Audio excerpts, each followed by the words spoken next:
Ya estamos de vuelta. Gracias por esperarnos para seguir conversando sobre las tecnologías de información y comunicaciones y su impacto en la sociedad. Estábamos estudiando, analizando, conversando, reflexionando sobre el tema de la convergencia hacia un medio. Yo quisiera amarrar esa convergencia hacia ese medio y esta lógica de la propiedad intelectual. Fernando, ¿qué reflexión te surge a ti respecto de esta convergencia y respecto de este proceso de discusión respecto al tema de propiedad intelectual? ¿Por qué a mí me importa? Porque hay ciertos sectores, mientras en el mundo hay sectores que ponen toda su actuación, todas sus líneas de lyric, las letras de las canciones y sus videos disponibles para que la gente los vea, hay otros que quieren que eso no ocurra y quieren cobrar por eso. Una cierta especie de privatización por la vía de la propiedad intelectual e industrial. Yo soy partidario, por ejemplo, de que el Internet se abra al máximo, con la mayor liberalidad, cautelando, por supuesto, la creatividad, el que se genere un flujo de recursos en esa línea. Me gustaría que tú nos dieras también una visión sobre esos puntos. Pero ahí hay muchos aspectos. Yo diría que a ver si lo distinguimos para que no nos perdamos en el laberinto de esto. Y además los dos estamos en la comisión, así que tenemos el deber de hablar menos leceras que de costumbre. Así que, sí. Entonces, la primera cosa es, ¿qué es la propiedad intelectual como concepto mundial y origen, que lo tuvo en los Estados Unidos? O sea, hay varias propiedades intelectuales. Una es la propiedad intelectual de los derechos de autor, que es la chiquitita, que es la más polémica y que afecta más a la Internet. La otra es la de las patentes. El software no se patentaba antes, hoy día se patenta. Hoy día quieren patentar los mouse. Los cambios de legislación en los países de Estados Unidos y Europa que han definido que la nueva fuente de riqueza es y por lo tanto han patentizado mucho más cosas y se han puesto más estrictos respecto a eso. Nosotros adquirimos obligaciones en los tratados de libre comercio que tenemos que cumplir. ¿Sí? Eso nos afecta a nosotros. La gente no distingue estas historias de qué es lo que es la propiedad intelectual, porque la propiedad intelectual es distinta a la propiedad legal. Porque por otro lado existe la cultura. Y la cultura siempre ha dependido de que haya muchas cosas que sean libres.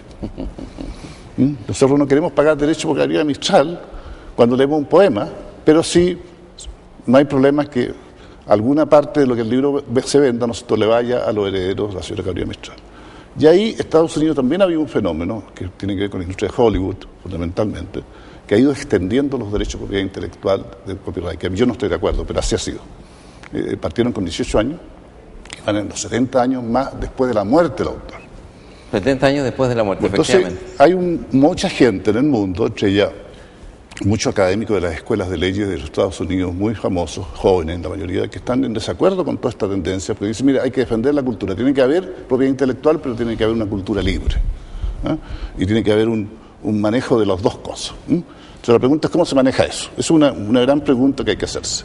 Que es distinta la pregunta que pasa con la red, porque esto es discusiones independientes. Ahora, ¿qué es lo que hace que la red le dé un nuevo carácter a todo esto? Es que el costo de reproducción y el costo de transmisión es prácticamente cero. Exactamente. Entonces, sin embargo, el costo de invertir en una película, por ejemplo, es muy caro. ¿No es cierto? Porque era una película muy cara. Entonces, si yo te la puedo copiar la película, te liquida el negocio. Entonces, hay una parte que es justicia, ¿no?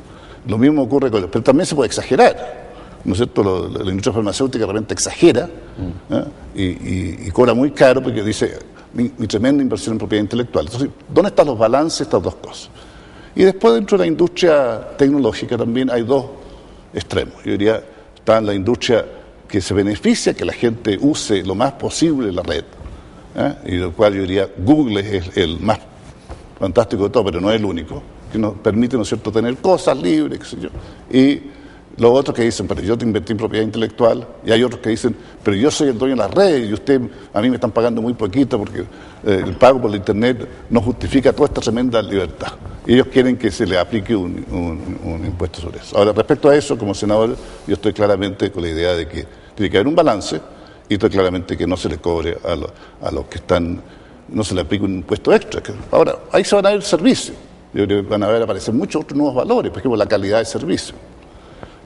Y ahí me conecto un poquito con los juegos. Cuando yo juego, estoy jugando con 40 jugadores en el mundo y se me cae la red, se me cae todo el proyecto y nadie sabe si fue por inepto o por la red. Imagínate si una persona está haciendo cirugía a distancia o estoy haciendo cosas que son delicadas. Entonces, la gente va a pagar mucho más por redes de calidad, que sean confiables, ¿no es cierto?, que tengan alternativas.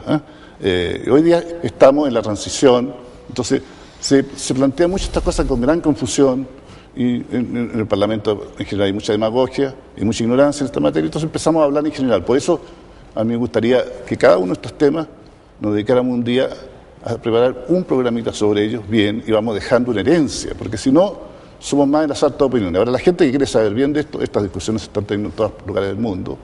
Y yo iría al centro de estudio de la Universidad de Harvard, de la Escuela de Leyes, Berman Center, un centro importante. Hay varios centros importantes, universidades.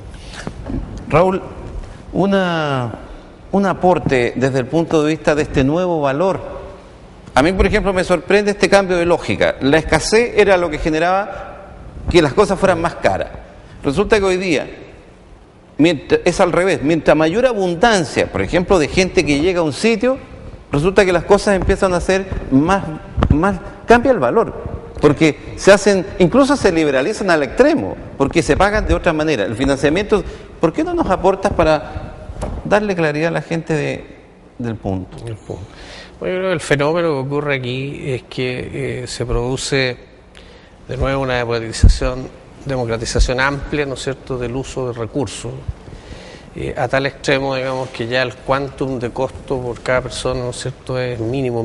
Entonces pueden armarse otros modelos de negocio que permiten sustentar una red costosa como es la de tecnología, en que muchos millones lo puedan usar. Fíjate que en Chile el fenómeno viene particular, porque cada vez que aparece una nueva herramienta o un nuevo modelo de servicio, como por ejemplo fue Fotolog en su comienzo, uno de los principales integradores, ¿no es cierto?, para el uso de fotografías, manejar fotografías e imágenes en la red. Prácticamente en Latinoamérica la mayor cantidad de usuarios Fotolog está en Chile, ¿no? Y sigue estándolo, y es un porcentaje de usuarios relevante a nivel mundial también. Cuando nace Facebook, pasó, fíjate, desde fines del 2007 de 100.000 usuarios a 2,7 millones o 2,5 millones a fines del 2008. O sea, es una explosión increíble de crecimiento, ¿no es cierto?, en el uso de esto. Ahora, la razón obviamente es que el costo no existe, prácticamente tú te inscribes, puedes usarlo, y las fuentes de financiamiento para estos networks y estas capacidades que te ponen en la red se financian, como tú dices, de otra manera. Con lo que está pasando con publicidad YouTube, u otro. YouTube, que pone videos, los artistas finalmente cuelgan sus videos de los conciertos y dicen, no, si mi negocio no está en eso, mi negocio está en dar el concierto. Entonces el modelo es perfectamente factible. O sea, yo estoy de acuerdo que el usuario final no se le debiera cobrar por ver una obra en la red si esta está de alguna manera financiada, digamos, por otros medios, y el autor está siendo debidamente compensado. Pero yo creo que ahí es muy interesante ver lo que ha hecho Apple. Claro. Apple es una compañera que hacía un computador hardware, pero ya su identidad es otra, hace teléfono, pero también maneja redes comerciales de contenido. ¿Y qué regla cambió? Dijo, mire, usted puede bajar música, se le paga el derecho de autor, aquí no hay nada gratis, pero vendo canciones básicamente por 99 centavos. Claro. Muy barata en el fondo. Muy barata. Bueno, no es tan barata si tú la miras bien. Lo que pasa es que en un disco, cuando uno pagaba $20 por el disco, tenía 20 canciones. Entonces no ha cambiado nada los 99 centavos. Lo que pasa es que ahora no tienes que comprarte todo el disco. Pues la práctica, uno sabía de que los discos la mayoría de ellos eran innecesarios. Entonces yo prefiero tener 20 colecciones de un disco que me gusta, 20 grabaciones distintas por distintos artistas, pero hay 18 que no me interesan para nada, que son rellenos. Entonces la gente ha sido un éxito tremendo. Ahí se paga la propiedad intelectual, está protegida, y además ya uno no está preocupado solamente de la cosa, porque te fijas toda la idea que la canción era un disco. Pero resulta que los discos, cuando uno los quería escuchar, no los tenía porque estaban en otro lado. Entonces viene la primera revolución, ¿no es cierto?, con los iPod, ¿no? o los, ¿cómo se llama? MP3, donde uno empieza a tener música envasada en grandes cantidades, por el asunto de la memoria. Y de alta calidad. Ando con 5.000, 6.000, qué sé yo. Eso ya cambió. Entonces la portabilidad es muy importante. Se volvió otra vez, ¿no es cierto?, la música, la revolución que se había pasado con con el, ¿cómo se llamaba? El Sony, el primero que salió de todo. El Walkman. ¿Ah? El Walkman. Música caminando mía. Ahora es música caminando mía, pero en un volumen inmenso. Muy grande. 6.000, 8.000, 10.000, 100.000 canciones, qué sé yo. Y después viene ahora el asunto interesante, que el teléfono se unen y yo tengo música a la bajada. Y a mí me está pasando un fenómeno yo y Carlos tenemos mucha amistad fuera de ser senadores, entonces conversamos de otras cosas muchas veces, y a los dos nos gusta mirar esta historia. Me está pasando una cosa, Raúl, con los libros. Yo voy a darte un ejemplo de un libro. Como yo tengo familia en Estados Unidos, me compré hace ya más de 1 año y medio el libro de Obama que se llama The Audacity of Hope, que a mí filosóficamente me golpeó el nombre, me produjo incluso sospecha y desconfianza, que es el último acto de demagogia.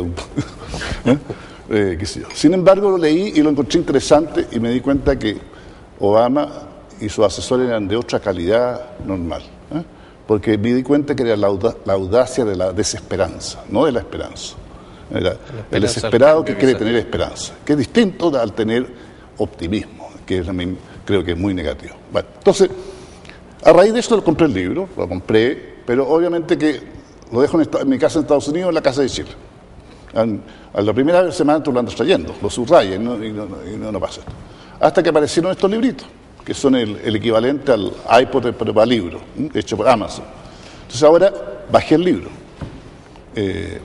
entonces digo, qué bueno, tengo el libro ahora conmigo, y cada vez que me subo al avión voy con mi quisita, que debe costar menos de medio kilo, no sé cuánto pesa, 300 gramos, 11 onzas, eso es lo que pesa.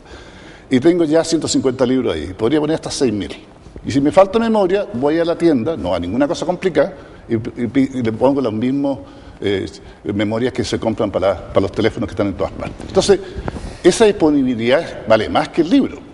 Entonces ya me gusta tener el libro, pero me gusta también andar con mi libro. Portarlo, es la misma lógica de la música. Lo otro, tomo notas, subrayo, pero lo tengo disponible. Entonces la idea de que la red y estos artefactos te cambia la noción de disponibilidad, al final cambia la noción de que es el libro. Y tercera, te cuento, en español no hay de estas cuestiones, no las puedo poner acá. Pero de repente entro a una librería y me encuentro que el libro está en español, 2 años después. Y sé que es un buen libro. Quiero ver la traducción. Termino comprando el de inglés, el electrónico y el del libro, porque al final digo, voy a ver esto, pero cuando termine de leerlo, solo voy a regalar a mi amigo cantero para que le dé una mirada. Una de las dos, ¿no es cierto? O a otro. Entonces, la idea de que las cosas son cosas, y ahí tiene que ver con tu noción de valor. Porque al final son encuentros que me producen valor, no contenidos que tienen valor en la cosa. La cosa en sí no tiene un valor. Si un libro lo compro y no lo leo y no me hace nada, y no lo converso, ¿para qué sirve? No pasa nada, claro. A pesar que yo debo reconocer que debo tener algunos rezagos ancestrales, porque igual me gusta leerme el libro en papel al lado de la playa. Yo creo que en estos minutos finales del programa, de ese fregado llegar eso a la playa. Sí. Y dado que hemos estado hablando de tecnología, hemos tenido presente muy a mano este concepto de redes, yo quisiera introducir un tema que creo que también puede ser un aporte. Yo quiero decir que esto, por ejemplo, a mí me ha servido de una barbaridad, por las razones que mencionó Fernando, pero además porque, por ejemplo, yo estoy haciendo una tesis de posgrado y me permite sacar referencias con una facilidad que me habría demorado 6 meses y resulta que yo la puedo hacer en minutos, digamos. Es una cosa fantástica, realmente un cambio de prácticas, como tú defines, que es notable. Pero yo quisiera aprovechar estos últimos minutos del programa. ¿Puedo un comentario? Sí. En el mundo simbólico, el cambio de práctica es un cambio de la mente humana. Exactamente. Entonces quería introducir, porque hemos hablado de redes, Raúl ha puesto el tema de las redes, pero yo hemos visto cómo las redes se expresan en distintas formas, en la música, en los textos, en la ubicuidad. Pero estas redes tienen también una expresión en algo lúdico, en algo que realmente tiene una dimensión, en mi opinión, que todavía no alcanzamos a comprender en toda su magnitud. Y es los juegos virtuales, juegos de valor, hay distintas formas de expresarlo. Yo primero quisiera preguntarte, Raúl, ¿tú tienes alguna aproximación a la importancia que tiene el juego en toda esta lógica de cambiar las prácticas y cambiar la cultura? Definitivamente, los niños parten generalmente jugando en la red. Lleva un proceso educativo fundamental para luego poder hacer uso de la tecnología en forma más profesional, si tú quieres, o con aprendizaje más específico. El juego le ayuda a mejorar la motricidad, a pensar más rápido, a pesar de que hay muchas opiniones respecto a que ciertos juegos, ¿no es cierto?, muy violentos, por ejemplo, tienen alguna influencia negativa. Pero yo diría que el principal aporte del juego es enseñarle al niño, al muchacho que se incorpora por primera vez a la tecnología, a saber cómo se usa, a lograr interfaciarse y a ganar muchas habilidades motoras y mentales, digamos, que le van a ayudar por el resto de sus días. Yo opino que cualquier esfuerzo que se haga en que se masifique el acceso a las tecnologías, principalmente a los niños en su primera etapa, es muy importante respecto al proceso educativo que se debiera llevar en Chile, ¿no es cierto?, que hay transformaciones que tienen que hacerse muy fuertes para apuntar al desarrollo. Pero definitivamente el juego es, yo diría, por lo menos desde mi punto de vista, fundamental en el proceso inicial. Yo quiero señalar que, claro, uno se aproxima al tema de los juegos porque ve a sus propios hijos en la casa, en fin, pero en una de estas conversaciones con Fernando Flores me llevó un poco más allá y me hizo practicar primero el juego, meterse a un juego que realmente pareciera que representa, para mí, yo creo, le voy a preguntar a él, pero para mí era como entrar a eso que mis abuelos me decían, una dimensión desconocida, una puerta que te abre nuevas dimensiones y que te da nuevas miradas. Pero junto con la práctica, en la conversación me motiva a la reflexión de lo que significa desde el punto de vista del cambio de la práctica y del enfoque filosófico que esto tiene detrás. Fernando, en eso yo creo que está siendo pionero en el país en cambiar prácticas por la vía de lo lúdico. Me gustaría saber cómo te aproximas, qué te motiva y cuál es la proyección que tú le das a eso. Bueno, varias cosas. Primero, cómo partí en esto y después cómo me motiva ahora, porque ha pasado tiempo. Esto me partió con una conversación que tuve con un amigo mío de México, que era el director de Telmex tecnológico de allá, y que fue socio mío en la versión del coordinador. Y un día me dijo, ojo con los juegos, me dijo. Se están invirtiendo mucho este gesto. Entonces, primero, es un gran negocio. O sea, entonces, ¿el juego donde estamos nosotros, cuánta gente practica? Pero te lo cuento en un segundito. El negocio de los juegos es un negocio de unos 60 billones de dólares. Bueno. Y dentro de eso hay que distinguir dos series. El juego de consola, que se juega solo, o el juego como el puzzle, o porque cabe todo, que se juega en los computadores, y el juego online, que es el que yo creo que nos interesa más, porque primero es más nuevo, es el más increíble de todo, y es el que se aproxima más al uso de la red en su plenitud. Y dentro de esos juegos hay varios tipos de juegos. Hay gente que juega fútbol, un equipo de fútbol de 5 personas contra 5 personas, pero el equipo está en distintos lados y juega con el celular. Eso está ocurriendo. Hay de todo. Hay niños que juegan con sus amigos en distintas partes del mundo. O sea, permite la globalización de muchas cosas. Después, no hay que imaginarse que el juego termina en la consola que escribe. O sea, yo creo que el Nintendo nos ha dado un ejemplo de cómo el computador usa su propio movimiento como input, ¿no es cierto? Y nos crea en tiempo real la sensación de jugar tenis con un amigo que está en otro país, o hacer cualquier cosa. Y eso se va a perfeccionar, va a haber mucho más. Y van a haber más cosas. Yo creo que el tacto, los sentidos y otros sentidos van a aparecer como input y output simultáneamente. Así que va a ir cambiando la corporalidad. Y en ese sentido, lo que nosotros llamamos los juegos, yo lo preferiría llamar técnicamente mundo sintético. Y los juegos con los niños muchas veces están más a la vanguardia del uso del computador, justamente porque hay menos riesgo. Eso es otra cosa. Ahora, la tercera cosa, ¿los juegos son peligrosos? Pueden serlo. Pues son como el cine. Exactamente. Claro. O sea, pueden haber malas películas. Puede haber erótico y puede haber porno, y son dos cosas distintas, ¿no es cierto? Y puede haber violencia que es mala y puede haber violencia que es real. Yo creo que la televisión real, por solo mostrar las guerras que hay en el mundo, tienen bastante violencia. Y que la gente, y que los niños reciban una educación respecto a la violencia no es necesariamente malo. Entonces, yo diría, ¿es una preocupación ética de los juegos? No son. Ahora, la pregunta que tú me hacías, Carlos, este juego yo lo elegí por dos razones, porque es el que más se juega en el mundo hoy día de los juegos online, de rol. Son 12 millones aproximadamente en el mundo occidental y 30 millones en el mundo chino.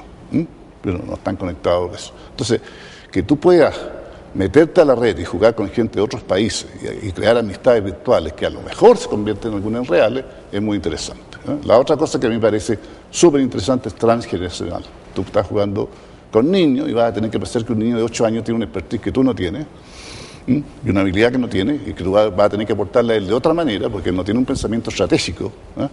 Y ahora, como son juegos al final sociales, son una tremenda práctica de sociabilidad. Y como además tú arriesgas tu identidad, pero hasta cierto punto, también es un bonito experimento. Entonces, lo que yo vi detrás de los juegos, que era un laboratorio de simulación social y de aprendizaje social que podía acompañar a la reflexión filosófica, que es muy difícil de hacer a base de puras palabras y a base de puros experimentos. Y yo, de ese punto de vista, encuentro que es una maravilla y he decidido fundar una compañía mundial para eso, con sede en California. Y he estado, que uno de mis hijos está empezando a dirigir, hija de hecho, no hijo, y me interesa mucho este asunto, y por eso te metí a ti, porque te decía de repente, no hablemos de, veamos qué.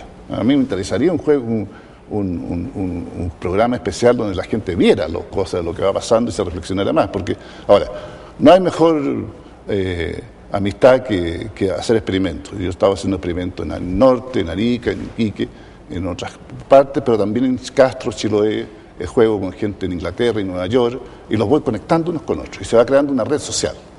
Ahora, la experiencia que yo he tenido, por ejemplo, claro, es muy interesante desde el punto de vista ontológico de la persona, del ser. Ontología es la cuestión del ser, porque, por ejemplo, mi tendencia principal, originaria, la primaria, fue trabajar solo, jugar solo. ¿Hasta cuándo? ¿Hasta cuándo, Raúl? Hasta que yo le pegaba con un palo hasta que trabajamos en equipo y se sumó otra gente y teníamos que ir a cumplir una tarea donde había 10 personas que tenían que ayudar, pero ayudar unos en distintos lugares del mundo, pero ayudar todos con un sentido de lógica. O sea, esa cosa de la práctica que hay ahí es muy relevante y tu enfoque de eso respecto de la educación. Así es. Yo creo que esos juegos interactivos justamente están educando a la persona para enfrentarse, o al niño, ¿no es cierto?, se enfrente en el mundo real en muchos aspectos. Estos juegos tienen la personalidad virtual, ¿no es cierto?, que tú estás dentro de una sociedad en la cual te desarrollas y tienes un proceso de ganancia de dinero, de responsabilidades, tienes una profesión, puedes ser otra persona muy distinta a lo que tú eres en la vida real. Entonces, tomas ahí una experiencia muy vívida, virtual, pero muy vívida de lo que eventualmente va a ser la realidad posterior. Entonces, todo esto es un proceso educativo terriblemente importante, muy fuerte. Y como tú bien dijiste cuando empezaste el programa, esto llegó para quedarse. O sea, no es una moda ni es algo que va a ser pasajero, va a ir creciendo. La disponibilidad de tecnología para funcionar en estos marcos va a ser cada vez más amplia, con más velocidad, con más banda. En Chile tenemos la Internet móvil que está empezando, por ejemplo, un elemento que va a crecer fuertemente también. Ya Chile tiene 15 millones de celulares, o sea, el nivel de penetración del celular en Chile es a nivel mundial dentro de los países desarrollados, son casi un 100%. Desde el punto de vista económico, los juegos de celular los que están creciendo más. Esos son los que más están creciendo. Y ahí hay tremenda generación de contenido. Una pregunta a ambos, oye. Desde el punto de vista de las prácticas, que ya lo decía, a mí me sorprendió cómo se desarrolla una capacidad de trabajo en equipo. Y desde el punto de vista tecnológico, pareciera que en lo tecnológico lo principal es, desaparecen los alambres y esto se pone ubicuo. ¿Qué significa ubicuo? Que está en todas partes, que usted lo puede usar cuando quiera y donde quiera. Y desde el punto de vista de las prácticas, hay un desarrollo de la red. Se hace carne en las personas y se vinculan. ¿Qué reflexión te surge a ti de eso? Bueno, esa es la parte que más me interesa a mí. Yo más que reflexionar, todavía quiero practicar más y experimentar lo que yo llamo la perplejidad. Si uno opina mucho antes de estar perplejo, termina pensando mal. Entonces, a mí me preocupan mucho los detalles. Fíjate que acabamos de hacer un experimento en la Fundación País Digital de poner 4 equipos de 5 niños cada uno en Chiloé. a jugar este juego con unos monitores adultos que ya jugaban todo. Entonces, los monitores no podían jugar, pero podían ayudar.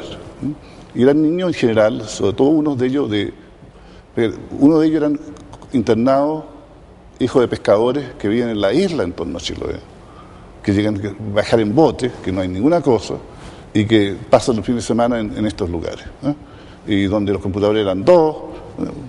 ¿Qué vamos a hacer ahí?